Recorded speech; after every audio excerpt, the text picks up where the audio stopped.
then we move on to the brouhaha that was the Justice League. So The Josstice League. the Justice League before it became Justice League. So what pretty much happened per Zack Snyder's telling is that he had started work on the movie. He was about 80% done. It was left with some CG stuff, and during the movie making process, after when they almost closed, they checked to see if there were certain changes they want to make so that they reshoot some stuff and all of that. Now, Warner Brothers had already lost faith in Zack Snyder because they said the tone. Because Warner Brothers, I believe, this is my personal take, because BVS didn't make money, they attributed it to the tone of the movie. They attributed it to Zack Snyder's storytelling tone. So especially because Marvel was on the more lighter side of things, so they felt like we need to go in that direction to make money because it's a business. Now it gets worse when Zack Snyder's first cut. He said this himself. The first cut of the movie he made was 4 hours. Now he said he made this 4 hours because I think this is a thinking. Wow, I feel like Paul from the Bible. Anyway, so I think this because after Zack Snyder's experience with Batman vs Superman, where even critics who have seen the ultimate cut say it's a better movie than, which is about 3 hours 30 minutes, he realized that he needs more time to tell these stories because unfortunately Warner Brothers didn't have the patience to do all the intricate story that Marvel had been doing for years now that they could pay off substantially. DC wanted to wrap it up and catch up as quickly as possible. And sometimes when you take a shortcut, things happen. So he makes this movie and he was like, Batman vs Superman. Superman was already established, but he had to introduce Bruce Wayne and Diana. Now he has to introduce extra 3 other new cats and then improve on the law on Wonder Woman and then on the states of Batman in a movie. And Warner Brothers insisted that it should be under 2 hours 30 minutes. And he said that was impossible because it wouldn't be a coherent story. So he was not in agreement. So it was a constant back and forth. I believe Nolan was on his side. His wife is a producer of the movie, Deborah Snyder. They were fighting Warner Brothers back and forth. And then, unfortunately, his daughter committed suicide during all of this. So, at the time where she had committed suicide, seriously? Yeah, his daughter. That's why at the end of the movie they write for autumn. Yeah.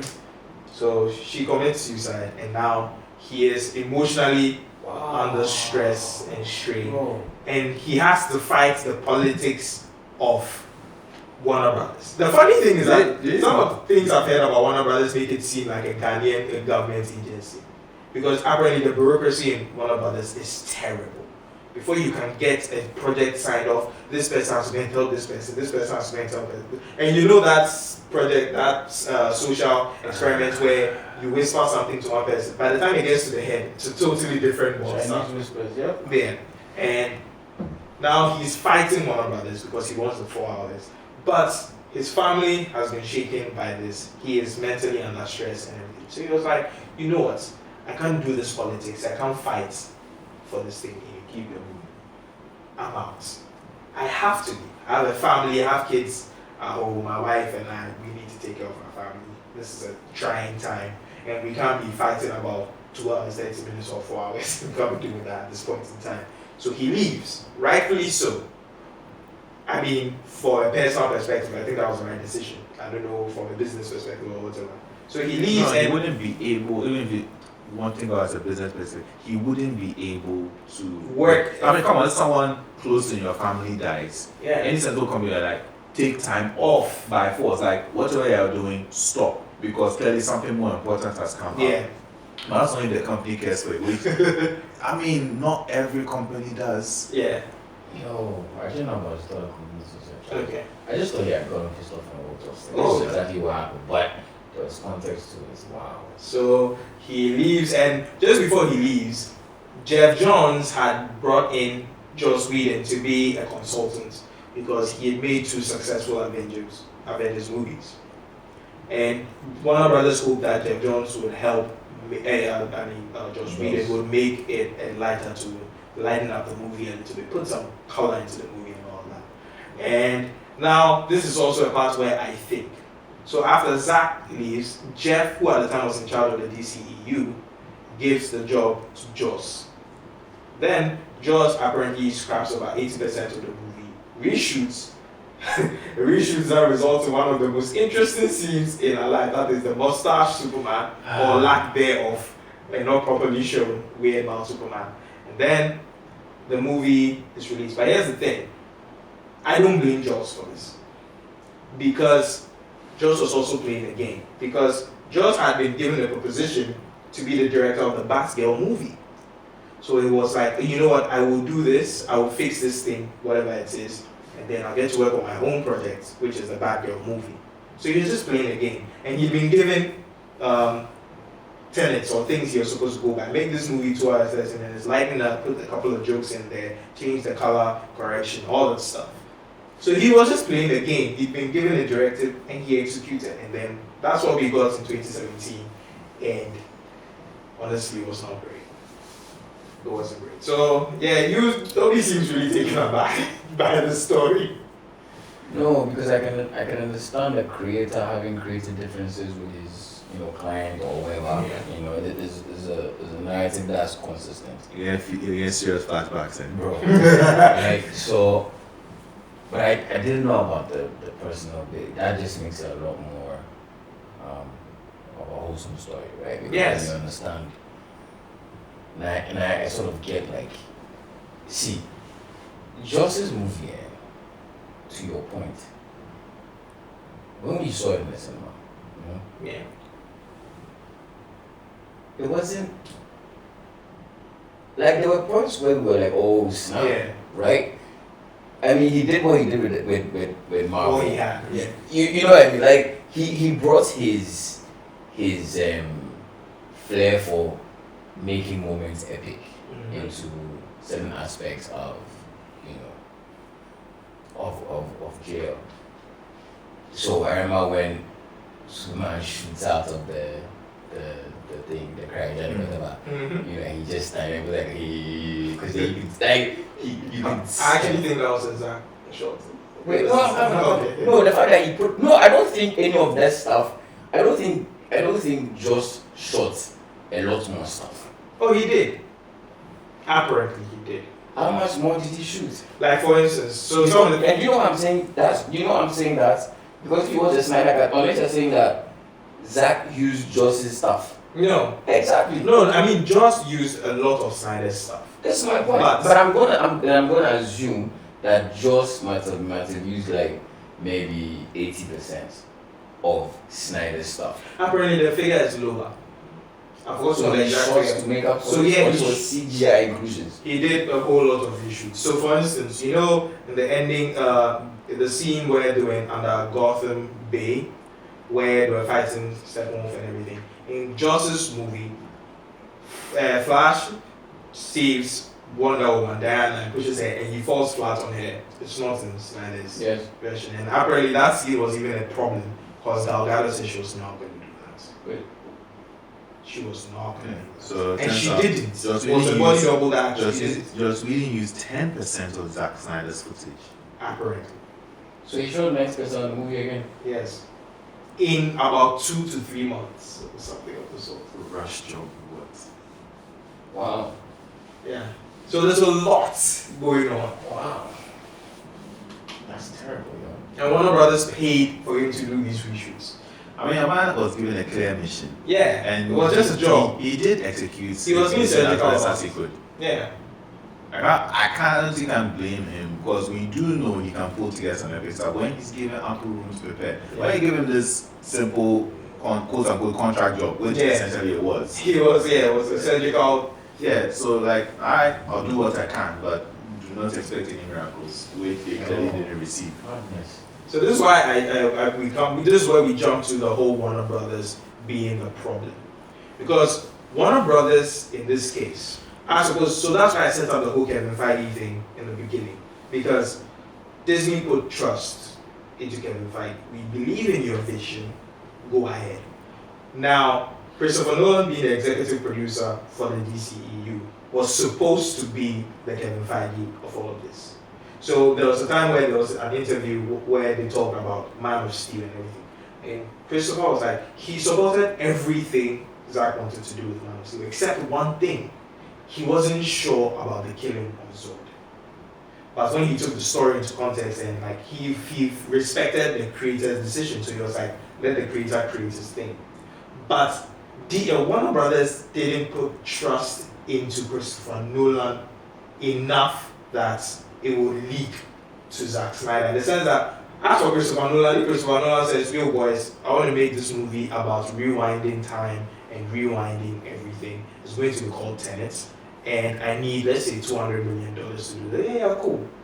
They just dish out the money because they know Nolan is like a sure banker. He's on a sure thing. It's going to be a hit.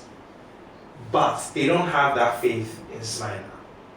But you would expect that if Nolan has that faith in Snyder, Warner Brothers should they should take Nolan's word for it. But they don't. No, but you know, the business of production is weird, right? Because there's so many interests that are vested in the whole thing, the entire ecosystem, like you were saying, right? So, I'm willing to put myself in Warner Brothers' shoes and say, look, you know, this might just be a bomb project.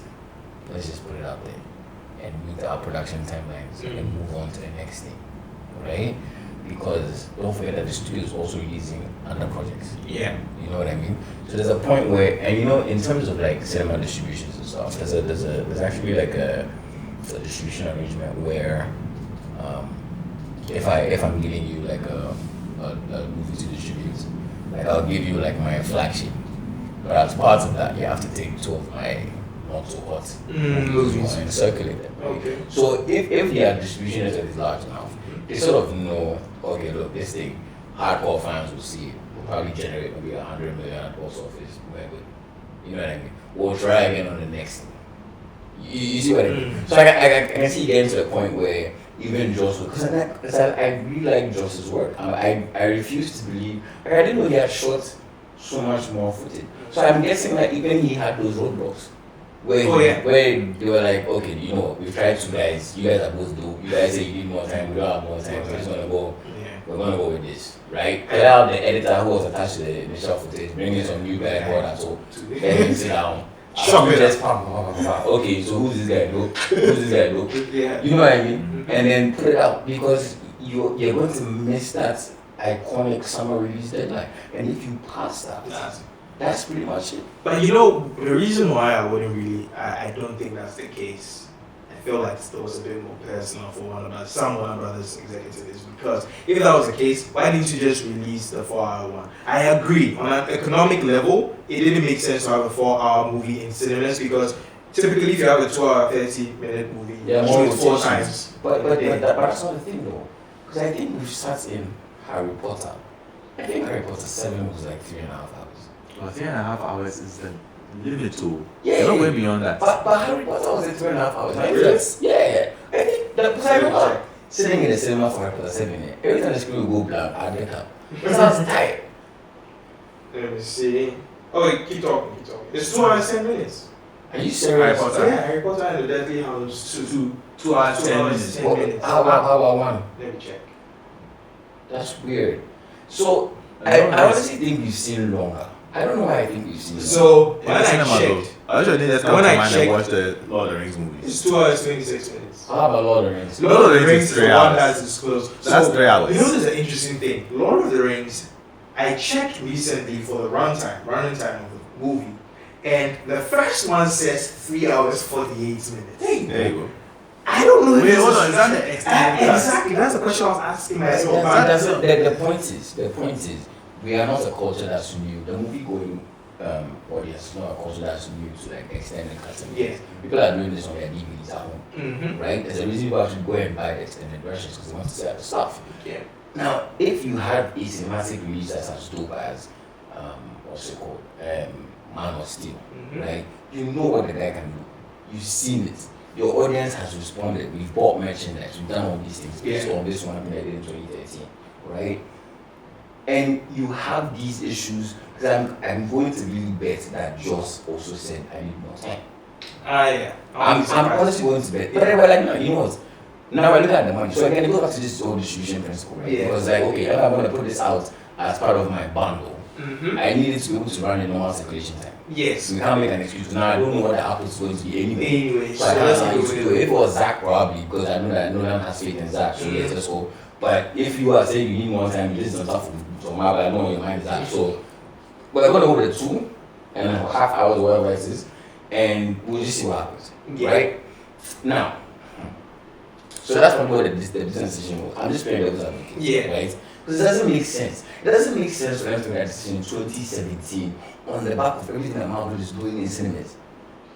Do you understand what I'm saying? Like, Yeah. Marvel is kicking, and this one was a Marvel fan. You know what? But remember what he back said. to back. I remember when he said that it's also a big thing about it that they wanted to do it in a rush. They didn't want to invest the extra time to develop these things to do. Because when Marvel kicked off with Iron Man, it really was a wild shot in the dark. Everything about it was a complete unknown. Will this? Because yes, by that time they did have. I'm sure they even planned the entire cinematic universe where it's supposed to, right? But then that kick off. Casting Robert Downey Jr. Yeah, From that was an experiment. You know, yeah. I actually heard the story of the Iron Man 1 thing, where Jon Favreau was there. I love Jon Favreau. When he's done with the Star Wars franchise, amazing. I did not think, Amazing. bro. Anyway, that's beside the point. So, Jon Favreau at the time, Robert Downey Jr. was kind of blacklisted. Yeah. He was blacklisted. He was, because you know who actually put in the words to get him the job? Who? Can you guess? Terrence Howard. Terrence Howard bought him, like, put in the good words to say, this is my boy. Like, let's So do they this. actually put Robert Downey on board. No, so do you know who they cast first? That makes that. They cast Terrence Howard first. That makes that line so much more painful. Yeah, they cast That makes Terrence that Howard so first, much which is more why painful. he had the balls to walk away when they said, you know, we can't give you as much money. Because it's like, I'm the star of the show. Yeah. But then after the thing comes, it's like, no, you're not. No, you're not. So that's actually, and this is what I'm going back to, right? There's so much happening behind the scenes. Yeah, there's a lot of politics and You know what I mean? decisions. But I think it was a build up. Like, okay, let's see. Based on the strength of what is where it starts, where it goes. Then it kicks off. Then the second one kicks off, and like, oh, you're building something and it's working. But the thing was, it was a time investment. They allowed it to mature and grow. Now, one of the brothers come in and like, we want, what do you call it? Now at this point, Marvel have grown a little. Let me tell you the a list. little your tree. By 2017. Oh, let me tell you. Here's the thing. It's They grew- 2009 to 17. Let me tell you the movies So that were coming out actually, in so 2017. it wasn't even a little We have Guardians of the Galaxy 2. Bro. Spider-Man Homecoming.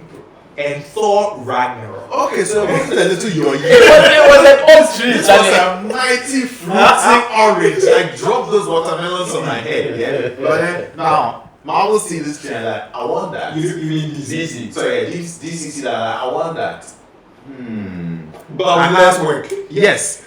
Can you use and I can just imagine the board sitting there thinking, can you use creating to grow trees? Let me tell you, it's like walking into an advertising client and the client says, I want a viral strategy because you haven't invested in anything and you've seen some music there. I want to. That's not how it works. Like, you see, Marvel actually put in the work, and Marvel is open to experimentation. Yeah, exactly. Everything that Marvel has done has been great. I'm a fan and everything. You said this thing like It's spending you. You know it's very funny that all three of us have some experience in Yeah. industry. Yeah.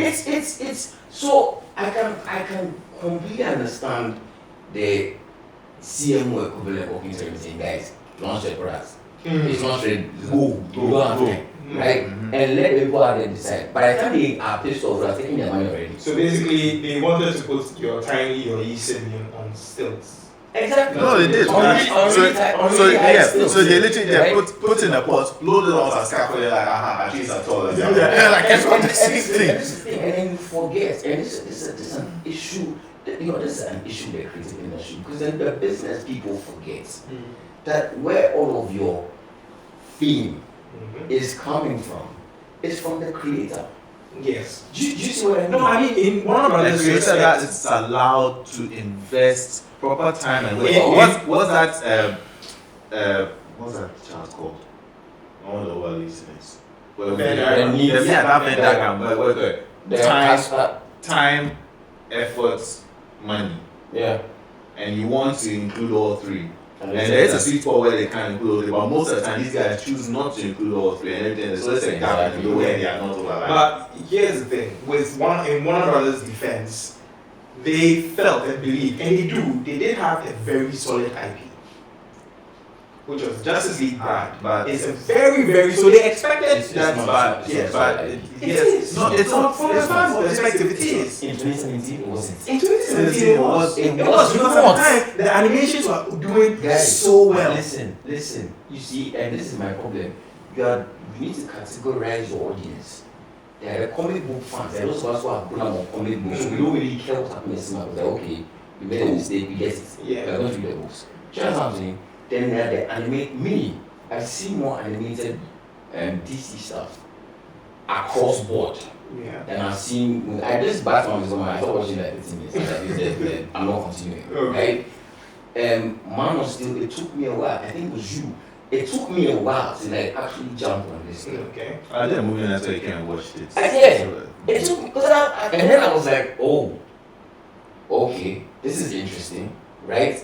Now, DC doesn't have they don't have the best history when it comes to putting out That's true. Yeah. cinematic Cinematic. Except the Dark Knight trilogy. But that's That's a different thing altogether. It's so far It's a removed different thing from altogether. this new phase. Which is why I'm saying that Warner Brothers, you would expect Warner Brothers to have faith. No, bro, listen. Yeah, The they reason expect I them to have know this is faith a in very Nolan. funny thing. The reason I watched Batman was because of Nolan.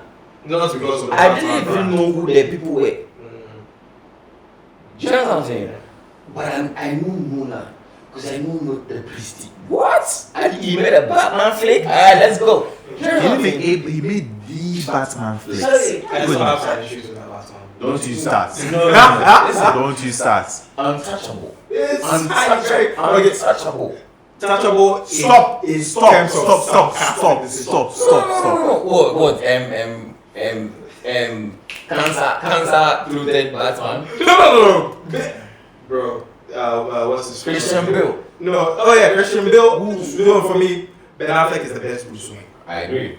And I wasn't sure about it in the beginning, by the way. So let me just confess. You see that shaking head.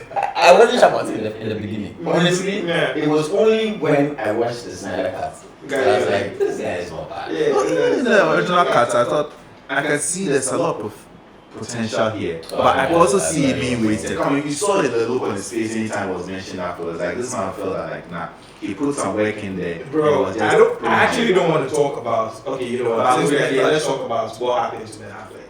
So, Ben Affleck also got screwed by Warner Brothers. Ben Affleck was supposed to write and direct his own Batman movies. I Zack wanted Snyder- that so Let bad. me give you more information as to why it shouldn't happen. So are you gradually establishing the fact that Warner Brothers is the problem? It's the problem, yes. They are the problem. Yeah. And this is the thing, right? This is a very, very weird thing because they've taken two of the world's best creators,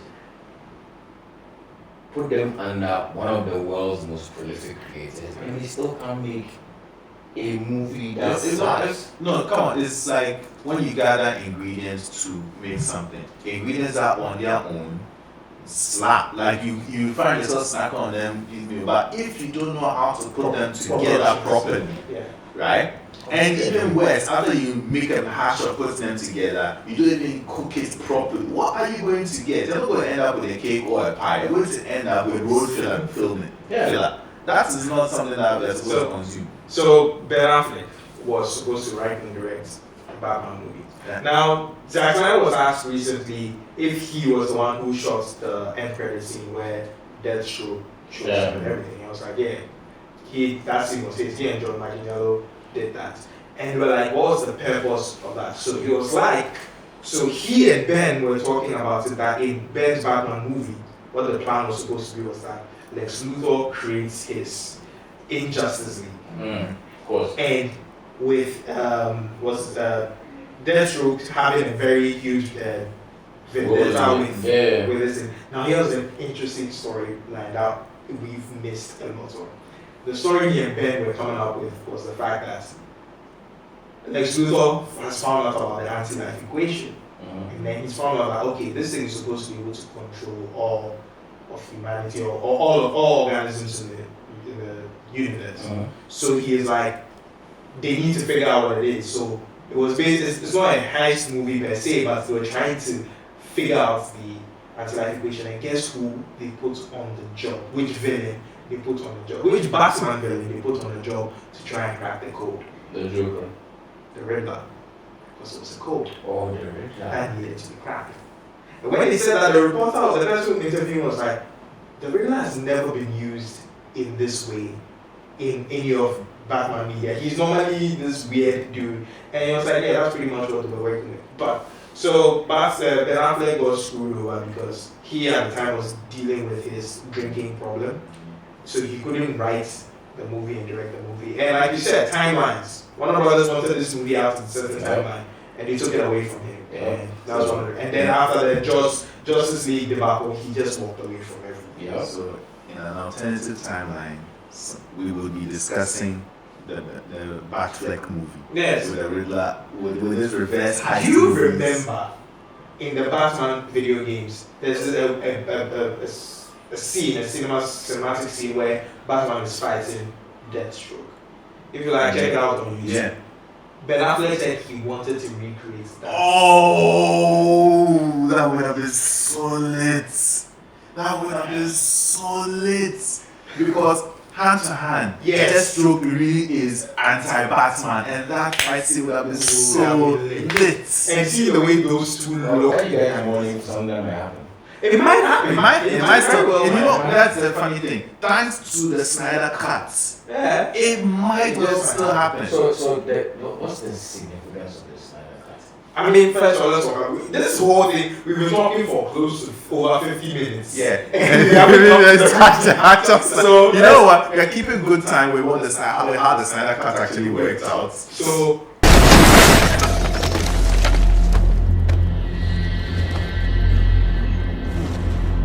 Looks like you got my invitation. Just you and me. Come on!